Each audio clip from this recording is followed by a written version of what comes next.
I was 18, standing alone outside JFK with a dying phone and 12 unanswered calls to my family. 12. And when my screen finally lit up, it wasn't a ride. It was a text from my mom calling me a disappointment. That moment didn't just sting, it carved something permanent into me. I took an Uber home, still convincing myself they cared, but when I walked through the front door and saw what they were really celebrating that night, everything shifted.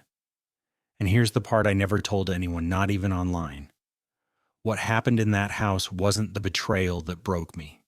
It was what I found out after the party that changed everything. If you really want to understand what happened later, why the airport moment hit so hard, why that night in New Jersey felt like a line snapping inside me, you have to understand the house I grew up in. On paper, I had a family.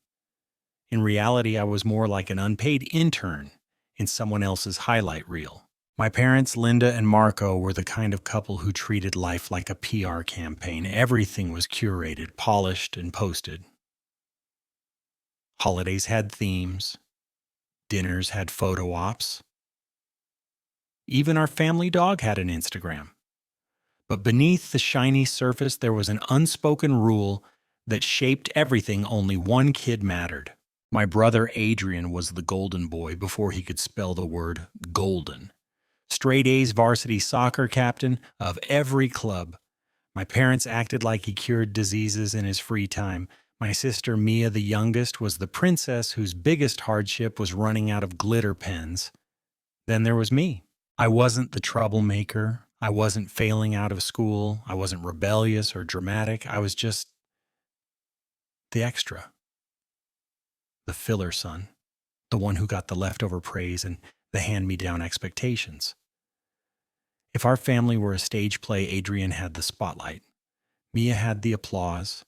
And I swept the floors between scenes. The funny thing is, I wasn't jealous. Not at first. I was just trying to keep up.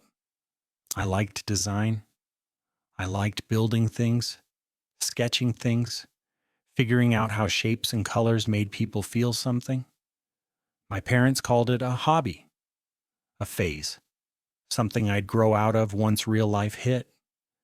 They said it kindly with that soft, dismissive tone that makes you feel 8 years old, no matter how old you are. My dad used to say, "You're smart, Isaac, but your brother is driven." My mom would add, "And Mia has flair, she shines." I'd smile like it didn't hurt. The only person who didn't treat me like an optional addition was my grandmother, Rosa. She lived 2 blocks away in a tiny house that smelled like basil and old books. And she had this way of looking at me like she saw something my parents couldn't. She kept every drawing I ever gave her, framed some of them actually, and told me I had a mind made for creating. "People like you build worlds," she'd say, tapping my forehead. "Don't let anyone shrink yours." She was the only adult who ever truly asked how I was doing, not how my grades looked or whether I'd won anything recently. With her, I wasn't the background kid. I was just Isaac. But even with her voice in my head, the dynamic at home shaped me more than I wanted to admit. My parents didn't yell. They didn't hit. Their weapon of choice was selective attention. If Adrian needed something, rides, money, time, encouragement, they moved mountains. If Mia had a meltdown over missing glitter pens, the world paused. But if I needed something, well, I was independent, resourceful. The kid who didn't require investment. I learned early not to expect applause or help or honestly care. By middle school, the pattern was concrete. Adrian needed new cleats done. Mia wanted dance costumes purchased. I asked for a tablet to draw on, maybe for Christmas, which usually meant never. I saved up through chores and odd little design gigs for kids at school. I wasn't annoyed about it. I actually liked working for my own stuff, but my parents treated my effort like a personality quirk rather than a necessity. High school was more of the same, just with higher stakes. Adrian won a marketing internship, and the house turned into a shrine. Posters, decorations, family dinners to celebrate. When I won a regional design competition, my mom said, "That's nice, honey," without looking up from her phone. My dad asked if I could help Adrian with a slideshow he was struggling with. That was their way of saying congratulations. But the thing about being sidelined for so long is you don't notice the manipulation while it's happening. It's not dramatic enough. It's subtle. It's 100 small cuts that don't look like cuts until they're bleeding all at once. Like how somehow, without ever discussing it, I became the responsible one, the helper, the fixer, the one who handled chores, schedules, errands, because apparently I had more free time than the others. Never mind that I got into a competitive design program on my own merit. Never mind the part-time jobs I juggled. Never mind the late nights I spent at my desk because it was the only time the house felt quiet enough to think. They acted like I didn't have a life of my own, just tasks to complete, while Adrian built his resume and Mia built her personality. But the biggest manipulation wasn't emotional. It was financial. I didn't notice it at first, not until my senior year of high school. My parents were weirdly eager for me to open a bank account. They offered to help manage it since I was still learning. It sounded caring. It wasn't. Every paycheck I got from my part-time job went into that account. Every scholarship refund, every dollar I earned designing flyers or logos for people around town. But my parents had access, and they treated it like a communal family fund.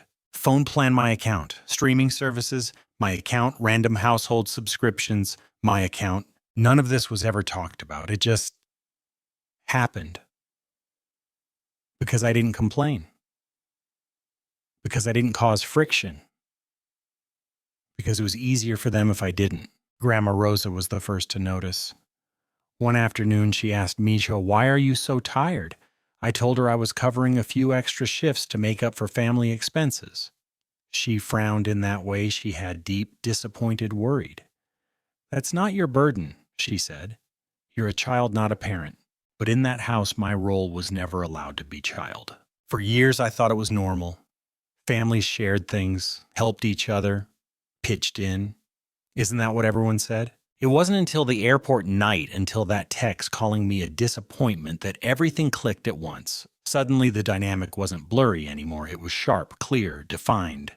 And for the first time, I wasn't just hurt, I was aware. And awareness is dangerous in a family that depends on you, not noticing how much you're being used. College didn't free me from my family. It just stretched the distance between us enough for them to pull harder on the strings they tied around me years before, and at first I didn't even notice the tension building. That's the thing about growing up in a household where your needs come last. You don't recognize manipulation when it's dressed up as responsibility. Freshman year, things were manageable. I balanced classes, design gigs, and late-night shifts at the campus print lab. My family barely called unless they needed something logged into Reset, fixed, or paid. I didn't mind at the time. I still thought helping them meant they cared. But sophomore year, that's when the weight really started settling on my shoulders, quiet and relentless. It started with little things. A text from my mom asking if I could just quickly fix a design for Adrian's presentation because he was swamped. A request from my dad to look over tax forms he claimed he didn't understand. A late-night call from Mia asking me to write her English essay because she wasn't in the mood. All of it framed like favors, but favors aren't obligations unless you're me.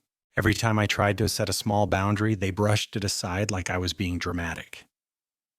"You're so good with computers. It'll take you 5 minutes. Your brother's future depends on this. Family helps each other." But it wasn't family, it was me.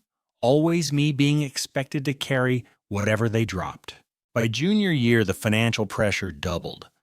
I noticed my bank balance dipping faster than I could refill it. My parents had quietly added new services to the autopay list, music subscriptions, gym memberships, upgraded phone plans, even a meal kit that none of them used consistently. When I pointed it out, my mom said, "Well, you're working anyway, and it's not like you have real bills yet." I was paying more of their monthly expenses than they were paying for mine. Still, I kept my mouth shut because something in me still believed that keeping the peace was more important than keeping myself afloat. And I told myself it wasn't that bad. I could always take on another client, another shift, another late night gig. But the thing about pressure is it builds slowly, then suddenly collapses all at once. The breaking point of that year happened on a weekend I can't forget. Not because it was loud, but because of how casually they crossed a line I didn't even know I had. I had a massive deadline for a design competition, one that could have changed my career trajectory. Days of work, sleepless nights. I told my family ahead of time so they wouldn't interrupt. They interrupted. My dad called first, not to ask how I was doing. He rarely did, but to inform me that Adrian had landed an interview for a new job and needed a new portfolio made last minute. I told him I couldn't. My submission was due in 8 hours. I barely had time to breathe. He sighed into the phone like I had inconvenienced him on purpose. Isaac, your brother's opportunity is time sensitive. Your little contest isn't going anywhere. Just help him first. Little contest? A competition I'd poured myself into for months? I swallowed my frustration, told him no, told him I couldn't sacrifice my own work. It was the first real boundary I had ever set with him. He snapped, not yelled, but worse, sharpened his voice into something cold. Your brother actually has a future. Don't be selfish. Selfish? For choosing my career over doing unpaid work for someone who'd never once thanked me. When I didn't budge, he hung up on me. 5 minutes later, Adrian called. Then my mom. Then a stream of texts from Mia about how I was ruining everything, and why are you being so sensitive? It was a coordinated guilt campaign, one I recognized only in hindsight. I turned my phone off and worked through tears that blurred the screen. I submitted the project with 1 minute to spare. I didn't win, not because it wasn't good, but because the stress had drained the joy out of it. Later that night, when I checked my phone again, the messages were worse. My dad. We'll remember this. My mom, you embarrassed us today. Adrian, don't bother asking me for help ever again. Mia. You made Mom cry. I sat on my dorm bed phone in my hand, realizing 2 things at once. They didn't see me as a son, just a resource. They expected my silence. But the line that shifted everything came the next morning. A text from my mother. Since you're so independent, we moved the electric bill into your name. It's easier that way. My name. On a house I didn't live in. On a bill I couldn't control. On debt that wasn't mine. That was when the last thread inside me pulled tight. Tight enough to hurt, but not yet tight enough to break. Because the truth was simple and devastating. I was starting to see the truth, but I wasn't ready to say it out loud. Not yet. Senior year was supposed to feel like a finish line. Mine felt like a trap closing. By the time graduation season rolled around, I had stopped expecting anything from my family. I barely called. I barely updated them. I told myself I didn't care if they showed up or not. But the truth. Some part of me, some small, stubborn part, still hoped they might surprise me for once. I sent them the graduation details anyway. Ceremony time, parking instructions, guest tickets. My mom reacted with a thumbs up emoji. A day later, she texted, "We'll see if we can make it. Adrian's schedule is crazy right now." Adrian's schedule, not hers, not my dad's, not the family's. Just the golden boy's calendar dictating my biggest milestone. I tried to brush it off. I poured myself into last-minute assignments, late-night design work, packing all the noise that keeps you from thinking too much. But the silence from home got heavier with every passing day. The night before my graduation, I finally called my mom, not to beg, not to guilt trip her, just to confirm. "So, what time are you guys leaving in the morning?" I asked, pacing my tiny room, staring at the gown hanging on the closet door. She sighed like I was bothering her during a crisis. "Isaac, your brother needs the car tomorrow. He has a really important client meeting. We can't be in 2 places at once." I waited for the follow-up. "We'll rent a car. We'll take the train. We'll figure it out." Nothing. She added, almost annoyed, "You'll be fine. They're probably streaming it online anyway." We talked for 10 more minutes, all of them about Adrian's meeting. When she hung up, I didn't cry. I didn't yell. I didn't throw anything. I just stood there and stared at the blank wall, feeling something quiet and irreversible settle inside me. The next day I walked across the stage alone. No cheering section, no signs, no family. Just my name echoing into an indifferent crowd. When my face appeared on the giant screen, it hit me. My image had never been that big in my own house. After the ceremony, surrounded by families taking photos, planning lunches, hugging their graduates, I stepped under a tree and opened our group chat. No congratulations, no questions. Just a 3-hour-old text from my mom. Can you resend Adrian the Netflix login? It stopped working. Something in me snapped not loudly, but with the precision of a wire pulled too tight for too long. I opened my banking app. Phone plan my name, streaming services my name, multiple subscriptions my name. The same family that couldn't drive 2 hours to clap for me had been quietly draining my account every single month. I stood there in my cap and gown and made a decision that didn't feel dramatic. It felt overdue. I wasn't their safety net anymore, not financially, not emotionally, not at all. That night back in my room, I canceled everything tied to my card, every plan, every auto pay, every login they'd taken for granted. I wasn't angry, not anymore. I was done. And I knew deep down that my family had just made the kind of mistake you don't come back from. You'd think cutting off the subscriptions and phone plan would have been the end of it, a small boundary my family would grumble about and then adjust to. But when people are used to taking from you without asking, the moment you stop giving feels like betrayal. 2 days after graduation, my phone buzzed with a message from my dad. Why isn't the phone bill paid? Not how was the ceremony? Not we're proud of you, just a complaint. A second message came a minute later, fix it. But for the first time in my life, I didn't even respond. Instead, I sat at my tiny desk, opened my laptop, and did something I should have done years earlier. I went through every single account connected to my name. The list was longer than I expected. Utilities, cloud storage, security software, a home device warranty that I didn't even recognize. And then, the real bomb. The entire family phone plan was registered under my identity, address, billing account, owner, everything. They hadn't just used me. They had legally made me the responsible party without ever asking. I stared at the screen, heart pounding, with a strange combination of fury and clarity. Every little favor I'd done over the years had built into this, me carrying the financial skeleton of the household. So I made a decision, not loud, not emotional, just final. I called the phone company, verified my identity, and removed every number except mine. The representative asked if I wanted to transfer the remaining lines to another adult. No, I said. They can set up their own accounts.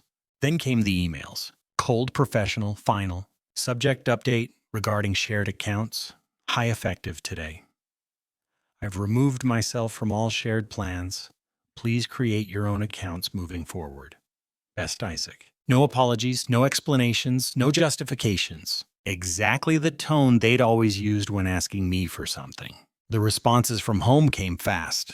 My mom, what did you do? We can't make calls. My dad, this is childish, Isaac. Fix it now. My brother, dude, I have work. What's wrong with you? My sister, mom's crying. Good job.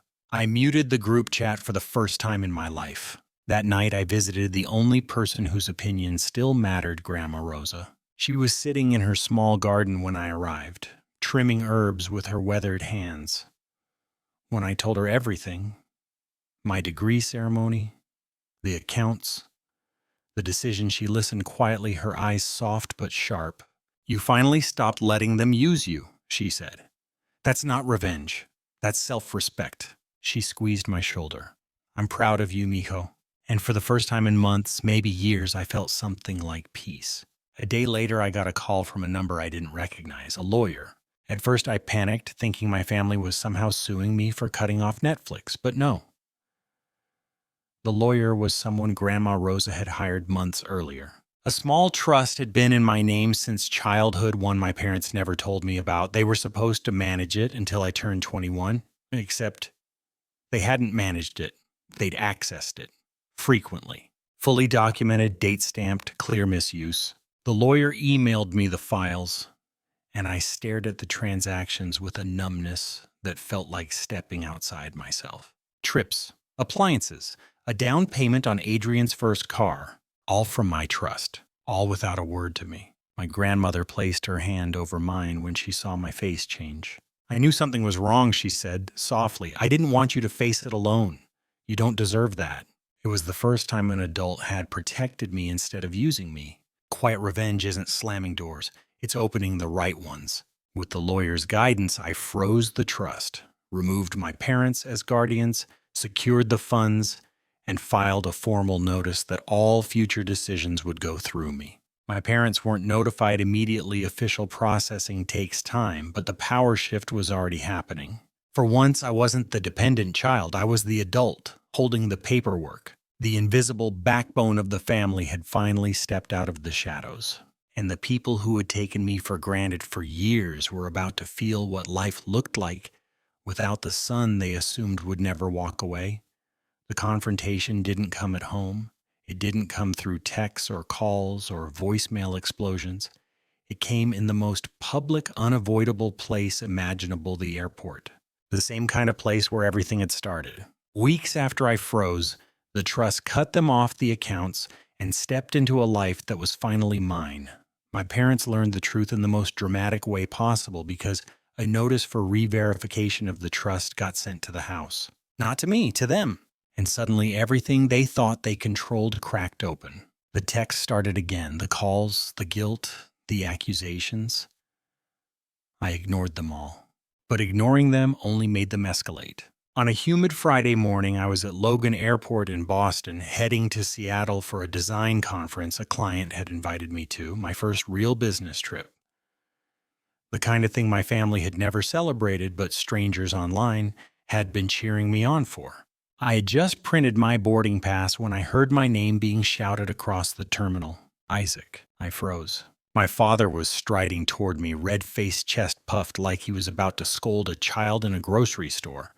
Behind him was my mother, pale and frantic, practically dragging Mia along. Adrian followed, last annoyed but present, like he'd been forced to attend. It was surreal. People turned, phones paused. Even TSA slowed down. My family had driven 4 hours uninvited to corner me. My father stopped directly in front of me. "What the hell do you think you're doing?" he demanded. I blinked. "Going to work." He shook his head like I was being intentionally stupid. "Don't play games. You froze the trust. You embarrassed us. You left us with bills that were your responsibility. You created problems we're still cleaning up. Your responsibility." The phrase burned hotter than anything else. My mother stepped forward, voice trembling with indignation and fear. "We got a notice saying we're no longer listed on your accounts. That lawyer contacted you behind our backs. Why didn't you talk to us? Why would you go behind your own family?" "I didn't go behind you," I said. "You went into my trust behind me for years."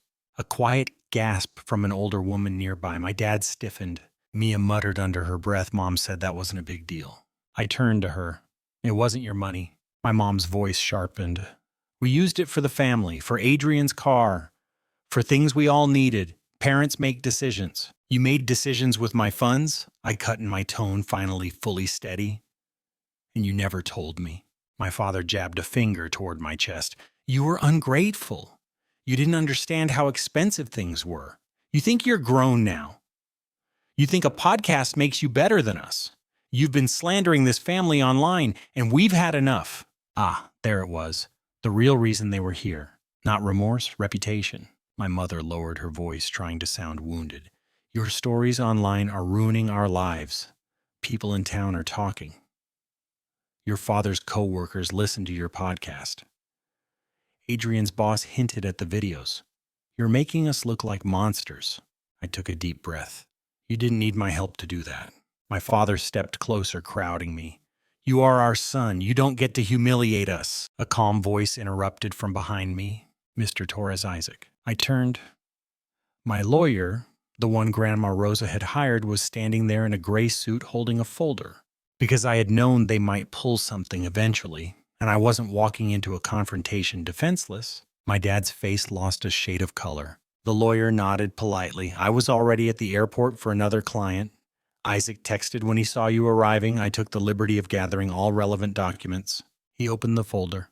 Inside, printouts, statements, transaction histories, authorization logs, all the proof of what they had done with the trust. My dad scoffed. "This is unnecessary." My lawyer replied, "It's entirely necessary given the clear financial misuse." Heads turned around us. People pretended to mind their business, but were definitely listening. My mom whispered, horrified, "People are staring." My lawyer continued, steady and unbothered. We are prepared to proceed formally unless the family agrees to cease all contact regarding the trust and acknowledges that Isaac is the sole legal authority moving forward. My dad sputtered, "This is ridiculous. We are his parents." Parents, the lawyer said sharply, do not withdraw thousands from a minor's trust and label it household improvements without consent. My mom's face collapsed into panic. We didn't know. We didn't think it mattered.